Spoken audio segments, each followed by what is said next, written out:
Hello and welcome to another morning update live on NTN. My name is Jessie Leonce for the Government Information Service. We'd like to thank you so much for tuning in today, Wednesday, the 4th of August, 2021. We have quite a few updates coming out of the government of St. Lucia. So much has happened in the last week or so that we have quite a few updates, not just in general, but specific adjustments that are being made at the helm of the administration itself. We do have scheduled for tomorrow the swearing-in ceremony for the Cabinet of Ministers, and that will be happening at Parliament. We will give you the details to that in just a moment. We have, as usual, the COVID-19 updates and continuous word from the Department of Health and Wellness that you continue to adhere to the protocols and also get vaccinated as soon as possible. In the news for the 24-hour cycle, we have St. Lucia having plans to assess the viability of its geothermal resources following World Bank funding.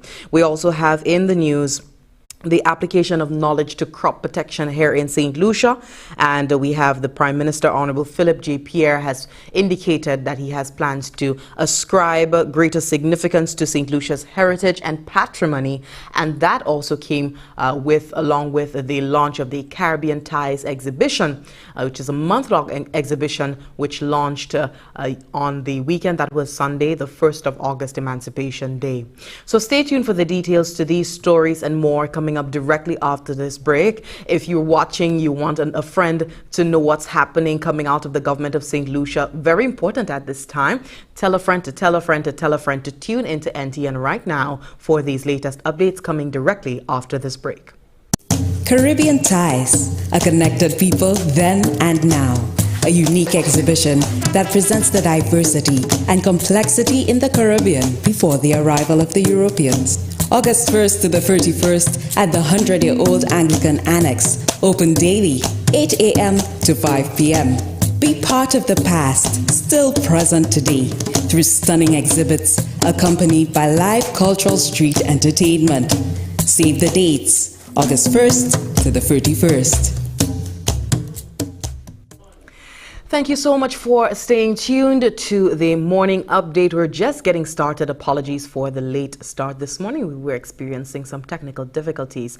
Nonetheless, we push on with word on the Prime Minister appointing cabinet tomorrow, Thursday. So Prime Minister Philip J. Pierre He has been in consultations as he prepares to appoint the Cabinet of Ministers, and these discussions signal Honorable Pierre's regard for consultation and inclusion on matters of state.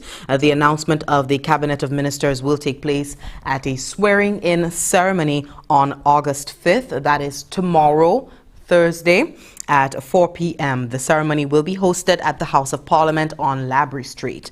This is necessary to mitigate against any possible spike in the COVID-19 transmission and to redirect finances to assist parents with back-to-school expenses. So that is the word coming from the Office of the Prime Minister on plans for the appointment of the Cabinet of Ministers.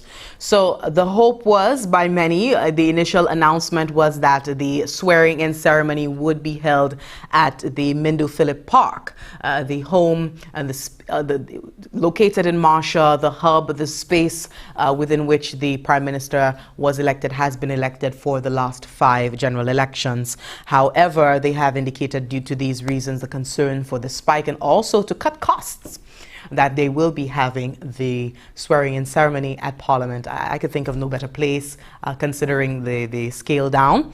And also they've indicated that LED screens will be placed in strategic positions to allow for participation of the public. And that also happened for the swearing-in of the Prime Minister last week. So at strategic locations, we know that the Constitution Park is one of the likely places for that to happen, for persons to be part of this momentous occasion, the appointment of St. Lucia's new cabinet of ministers. So please take note of that information. You want to tune in live tomorrow afternoon at 4 p.m. for this live broadcast coming from Parliament Building. I know many persons have been awaiting. We know this is one of the things that persons hold their breath for directly after a general election, particularly one when a new administration is appointed, to find out who will be assigned portfolios, who will be given certain roles. And I know many of you have certain ideas in your head. To confirm, we invite you to tune in tomorrow morning. We continue with our updates this morning with word that the World Bank Board of Executive Directors has approved US $21.9 million for the renewable energy sector redevelopment project for St. Lucia.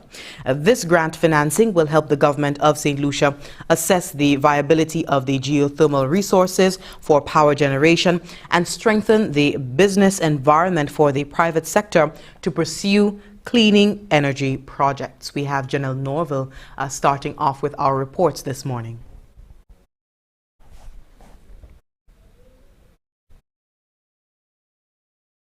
What's in the food you're eating? Do you really even know? All the chemicals and hormones used to accelerate their growth. All the artificial flavoring, sweeteners and colors too. We consume and we don't spare a thought for the damage that they'll do. No, think about the children. Think about the children. How will we save them? Chemicals and GMOs are not the solution. Use organic and join revolution. Excessive agrochemical use, additives and genetically modified foods are harmful to health and the environment. Join the good food revolution. Grow, buy and consume organic. A message from Rise St. Lucia and the Ministry of Sustainable Development with funding from the GEF Small Grants Program, UNDP. The good food revolution. The report, but we seem to be having some technical difficulties with being able to play it for you this morning. We just beg for your indulgence a bit longer in terms of our updates. We did have the Prime Minister, in observance of Emancipation Day, giving some indications in terms of plans by the government, his administration, to pay more attention to St. Lucia's patrimony, our cultural heritage, and he did make certain pronouncements indicating that he would restore the subvention to the St. Lucia National Trust, also exploring ways to enrich St. Lucia's culture, to improve our awareness of the culture, and that includes ensuring that African, Caribbean, and St. Lucian history was inculcated in the educational system. So that was just part of what he discussed and spoke on during his address for the Emancipation Day observances. Now, meanwhile, we had a major exhibition that was detailing St. Lucia's history and heritage in the Caribbean. It was launched on Emancipation Day. Now, we had the Leiden University of the Netherlands and the St. Lucia Archaeological and Historical Society. They have collaborated for this project in staging the Caribbean Ties exhibition. We have several other partnering agencies such as the St. Lucian Government, the St. Lucia National Archives, ICAR, the National Reparations Committee, Monsignor Patrick Anthony, Folk Research Center, the Indian Heritage UE Open Campus, and the St. Lucia National Trust. They've all contributed toward this month-long exhibition that is happening at the Anglican School for the summer, of course. We do have a report featuring one of the featured speakers at the launch over the weekend, Monsignor Patrick Anthony, and he did speak a little bit on emancipation and how St. Lucians can truly, and within the Caribbean, everyone coming off of the colonial past, can truly be emancipated. Take a look.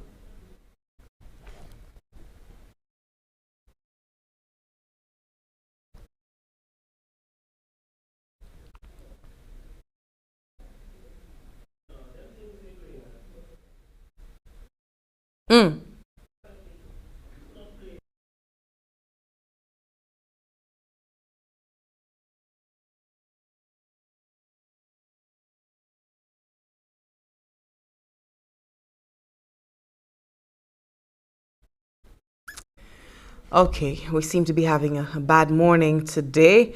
We do apologize. What we're going to do is take a quick break. When we come back, we're going to bring you the updates.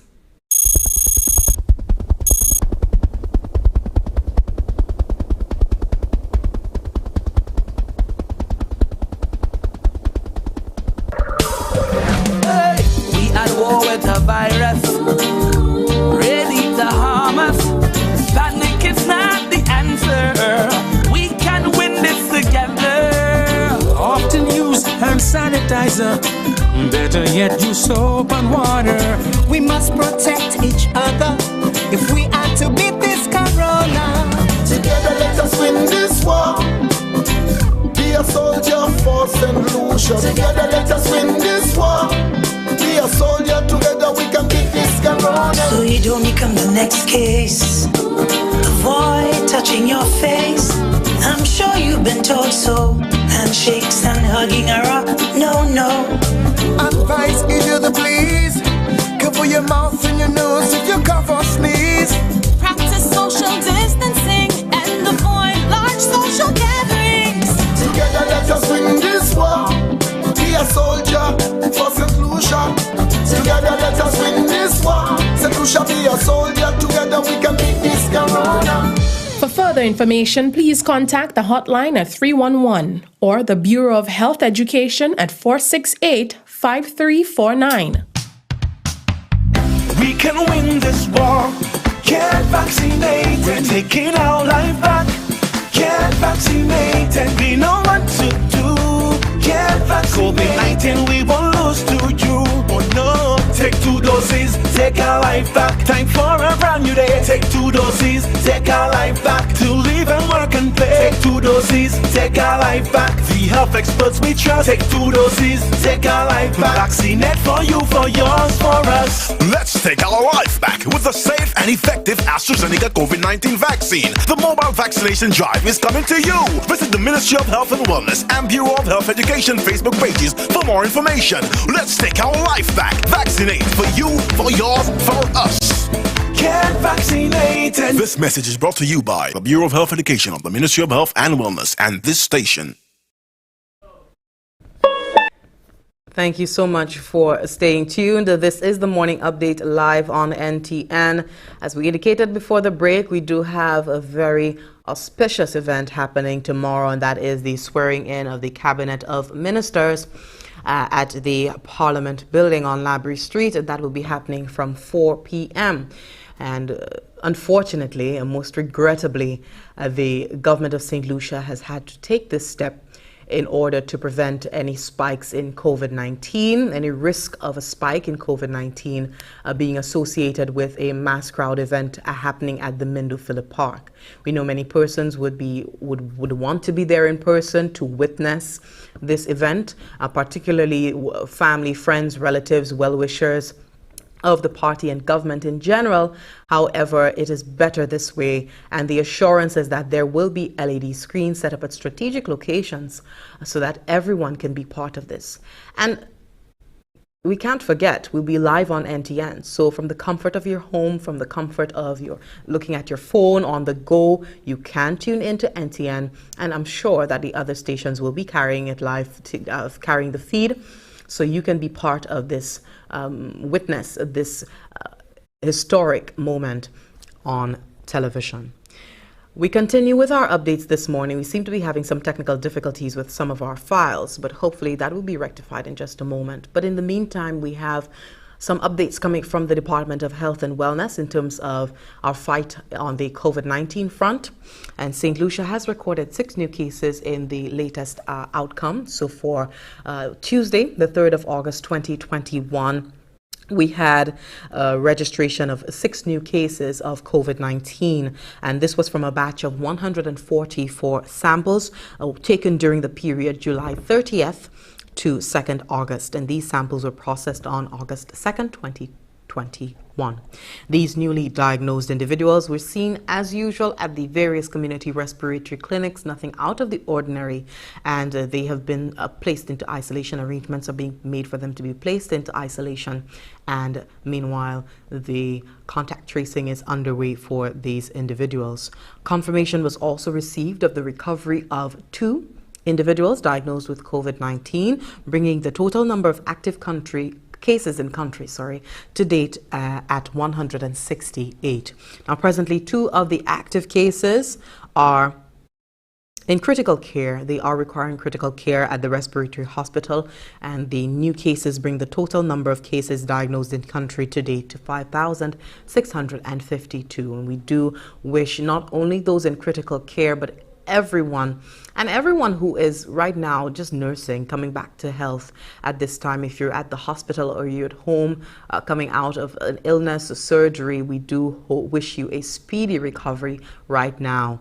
As of July 29th, 2021, we have a total of 32,291 individuals receiving their first dose of the COVID-19 vaccine and 24,775 individuals receiving their second dose of the vaccine. We remind you that the national vaccine campaign is chugging very smoothly. It continues here on island, offering the Oxford AstraZeneca vaccine to residents of St. Lucia. So today, Wednesday, August 4th, 2021, if you want to get vaccinated, you can do so at the VG Sports Complex and the Denry Mothers Preschool, and it's catering to the general population, 18 years and older. So when we say general population, we don't mean everybody, we just mean 18 years and older. It would be best if that group of persons, section of the population, is vaccinated as soon as possible so that we can have some degree of herd immunity here in St. Lucia. So that is for persons who are going out to get their first dose of the vaccine, as well as individuals who are receiving their second dose of the vaccine. So please take note of that. We encourage you to continue adhering to the protocols overall. Every press release that we receive from the Department of Health and Wellness has an appendage that appeals to the conscience of to the conscience of the general population. So please adhere to the protocols until such time that we attain some herd immunity. So in this latest press release, they continue to indicate that it is very important that we should be mindful that we are still managing the COVID-19 pandemic, which poses great risks to ourselves, our family, and others. So admonishing that everyone make it a priority to adopt behaviors that can help to reduce exposure to the COVID-19 virus. And we're seeing that from the top down. We are having from the Office of the Prime Minister, the government of St. Lucia making the decision to have the swearing in of the Cabinet of Ministers be scaled down in the interest of the population's health at this time. Having a swearing-in ceremony at the Mindo Phillip Park would not necessarily augur well for us at this time, and there is the concern that it may pose a risk of spiking cases of COVID-19.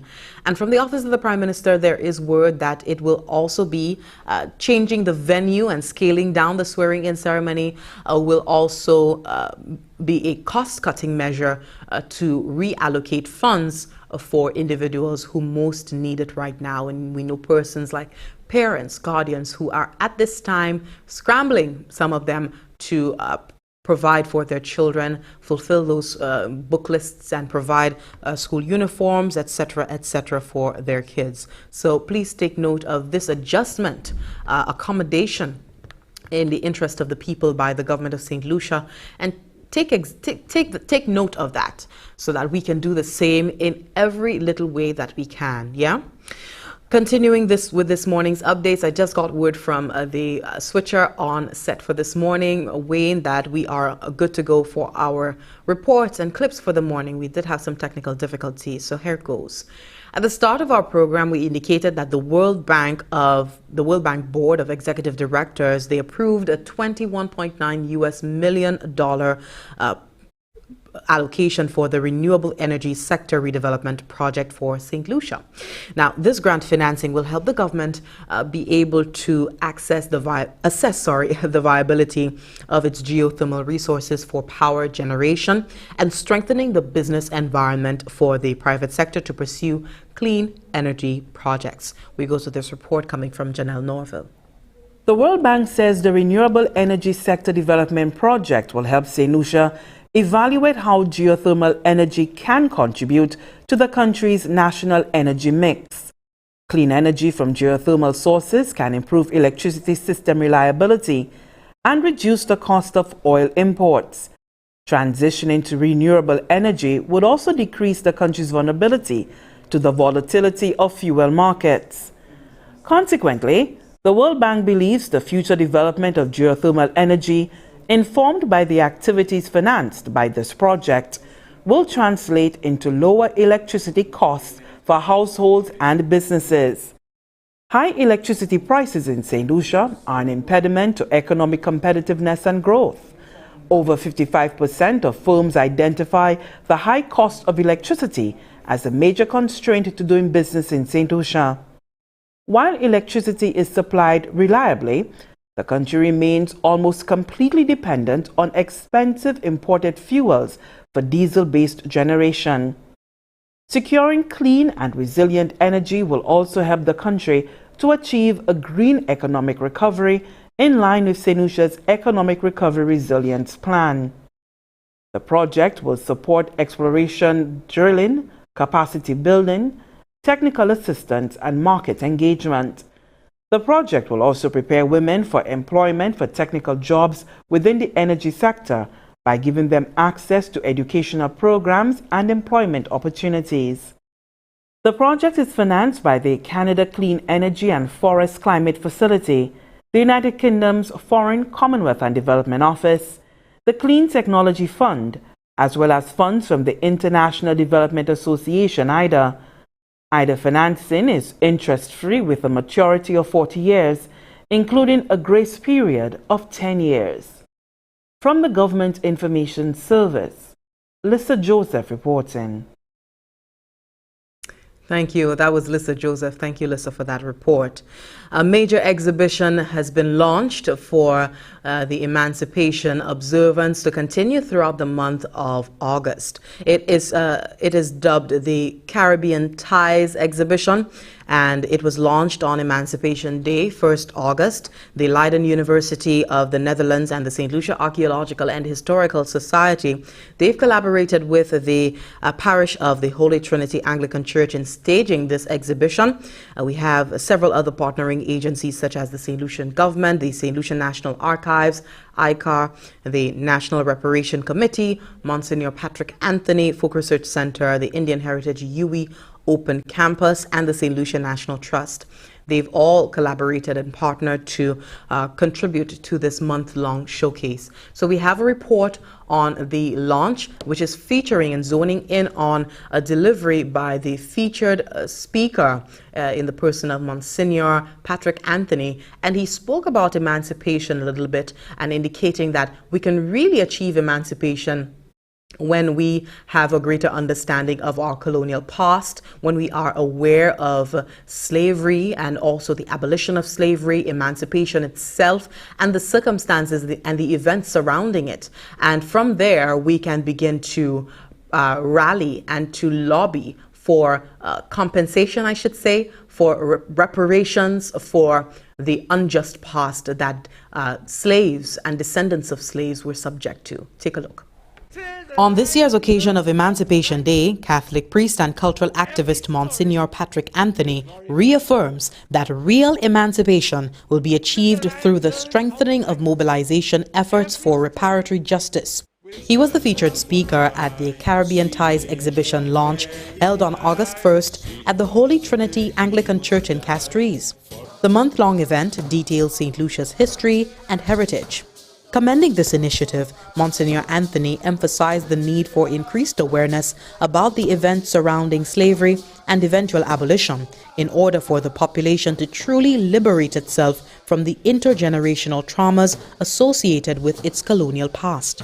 part of emancipation is a challenge for us to recognize how we have to emancipate ourselves from mental and spiritual and psychological and emotional slavery. We have to do it. Nobody will do it for us. We have to do it. And that is a challenge that emancipation 2021 places before us in St. Lucia. They say it's a new beginning, a new times, we have new government, etc., etc. I don't know.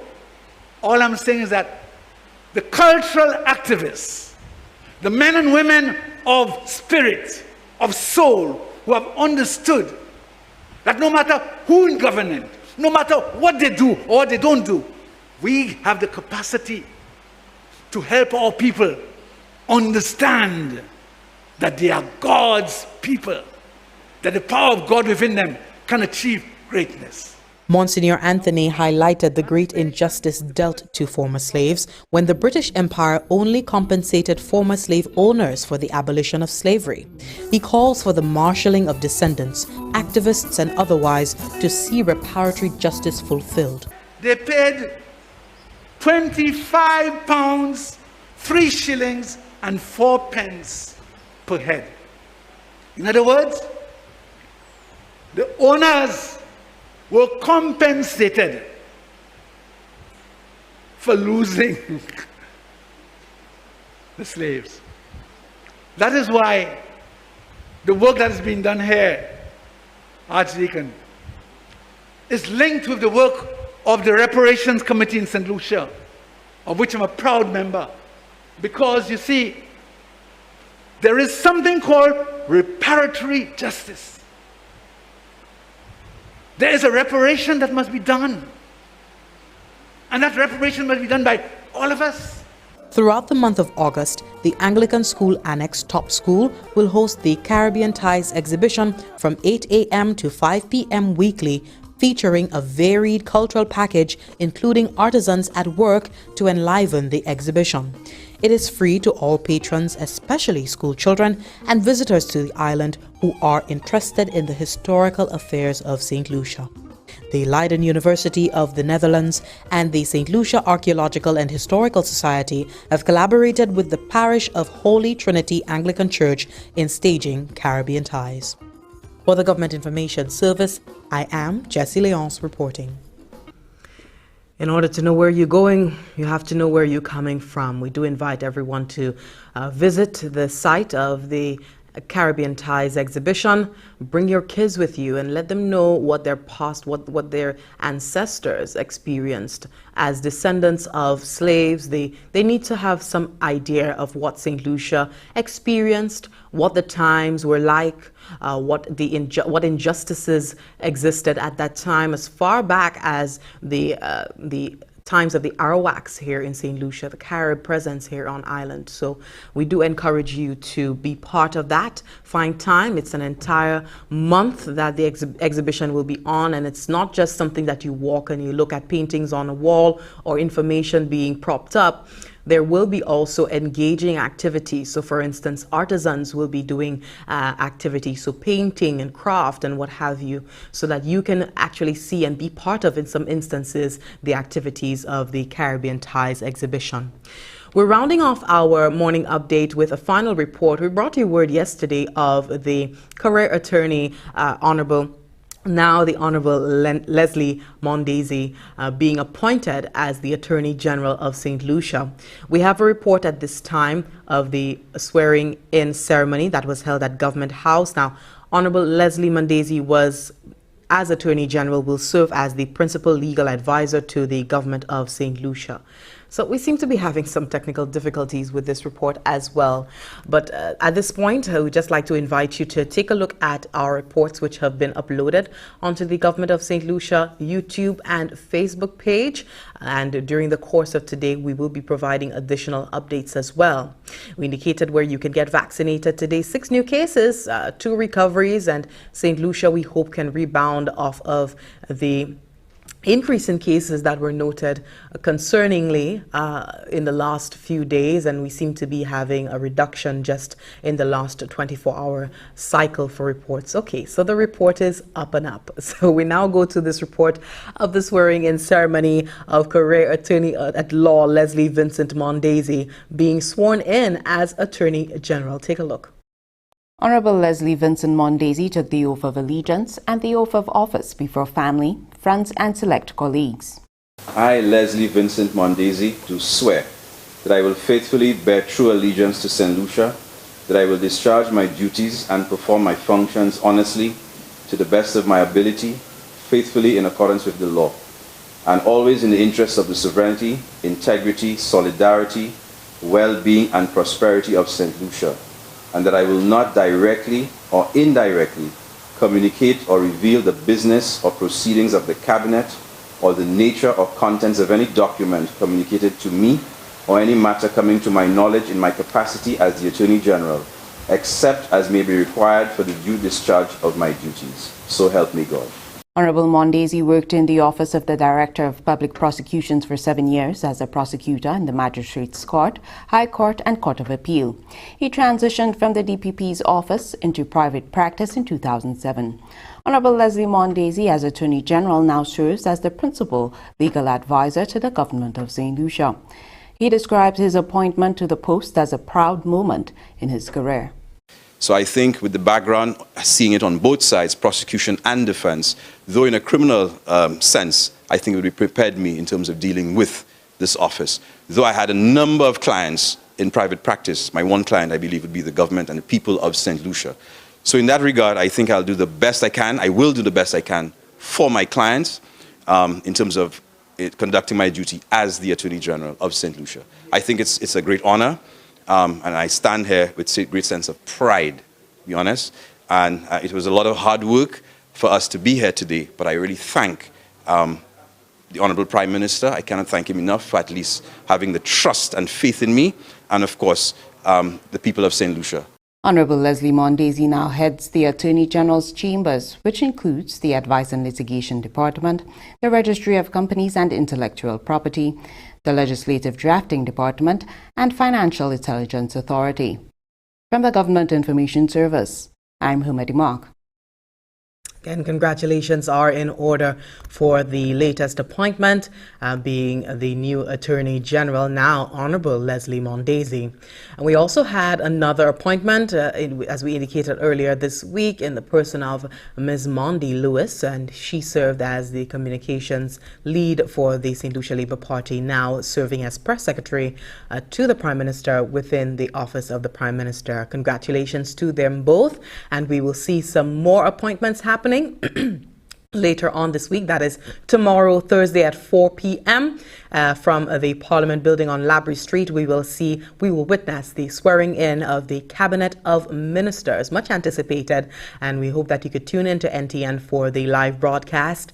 Unfortunately, we know many persons were looking forward to the actual swearing in happening at an open air location, the Mindo Phillip Park. However, concerns with respect to the spike in COVID-19 and also cost-cutting considerations, being very frugal at this point in time, they have made the decision to host the swearing-in ceremony at the Parliament building. Quite an apt location, by the way, if I should say. There will be LED screens being set up, the jumbo screens being set up for individuals who would like to witness this but not be able to be in Parliament. So you can witness it at strategic locations and, apologies, and we will be carrying it live on NTN. So you can tune into NTN as usual at that time, 4 p.m. tomorrow, to witness the swearing in. We've come to the end of our morning update. I'd like to thank you so much for watching. My name is Jessie Leonce. On behalf of the entire production team, we'd like to thank you so much for watching, your patience during some of the technical difficulties we had earlier on in our broadcast. Do enjoy the rest of your day. Continue to adhere to the protocols. And if you have the feeling today, you can visit the VG Sports Complex and get vaccinated. If you've made up your mind, you've not yet done so. And if you're due for your second dose, please do go get vaccinated to ensure that you are fully inoculated against the virus. Just to go over our lead stories, 6 new cases of COVID-19, 2 recoveries, continued admonition on the part of the Department of Health and Wellness to get vaccinated, adhere to the protocols. St. Lucia to assess the viability of its geothermal resources following World Bank funding, and the Prime Minister, Honorable Philip J. Pierre, to ascribe greater significance to St. Lucia's heritage and patrimony. We also have the Caribbean Ties exhibition, which kick-started on the 1st of August, Emancipation Day. You can go on to the Anglican School, I believe that's the top school location, and be able to see and engage in, indulge, be part of that experience and gain a greater awareness, expand your consciousness on what happened in St. Lucia 100 years ago, 200 years ago, what the experience was like in terms of slavery, abolition, emancipation. All of these things are very important to know for us to go forward as a country, and as Monsignor Patrick Anthony indicated, lobby for reparations. And also, we had the report on the appointment of the new AG, Honorable Leslie Mondesi. My name is Jessie Leon, signing off for now. Enjoy, keep safe, continue to adhere to the protocols, and please stay tuned to NTN for more programming throughout the day and important updates. They're very important. With COVID-19 previously and with a new administration coming in, it's very important to know what some of, if nothing else, the new appointments that are emerging from the new government. So stay tuned for that. Goodbye, cheers, enjoy the rest of your day. Goodbye.